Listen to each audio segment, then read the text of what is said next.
Taste the Daily. Vellore புதிய பேருந்து நிலையம் அருகே கழக அம்மா பேரவை சார்பில் அதிமுக சாதனை விளக்க பிரசுரம் வழங்கும் நிகழ்ச்சி நடைபெற்றது. தொடர்ந்து 13வது வாரமாக மாவட்ட அம்மா பேரவை செயலாளர் கே அமர்நாத் தலைமையில் நடைபெற்ற பிரச்சாரத்தில் சிறப்பு அழைப்பாளராக வேலூர் மாநகர் மாவட்ட கழக செயலாளர் SRK அப்பு கலந்து கொண்டார்.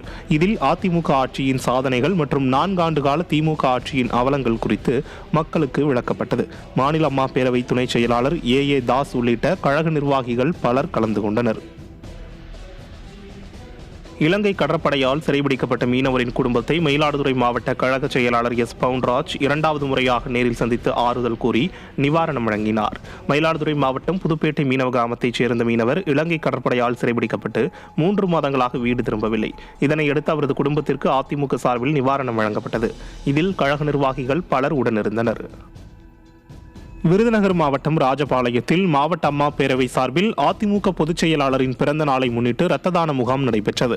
அம்மா பேரவை மாவட்ட செயலாளர் கிருஷ்ணராஜ் தலைமையில் நடைபெற்ற இந்நிகழ்வில் முன்னாள் அமைச்சர் ராஜேந்திர பாலாஜி கலந்து கொண்டார்.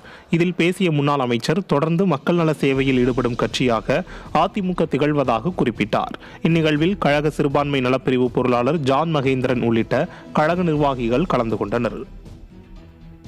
கழக பொதுச் செயலாளரின் பிறந்த நாளை முன்னிட்டு திருவாரூர் மாவட்டம் மன்னார்குடி ராஜகோபால சுவாமி கோயிலில் அதிமுக சார்பில் சிறப்பு வழிபாடு நடத்தப்பட்டது. மாவட்ட அம்மா பேரவை சார்பிலான இந்நிகழ்வில் முன்னாள் அமைச்சர் R. காமராஜ் கலந்து கொண்டார். இதனைத் தொடர்ந்து பொதுமக்கள் மற்றும் பக்தர்களுக்கு அன்னதானம் வழங்கப்பட்டது. இதில் அமைப்பு செயலாளர் சிவா ராஜமாணிக்கம், அம்மா பேரவை மாவட்ட பொருளாளர் ராதாகிருஷ்ணன் உள்ளிட்ட திரளான கழக நிர்வாகிகள் கலந்து கொண்டனர்.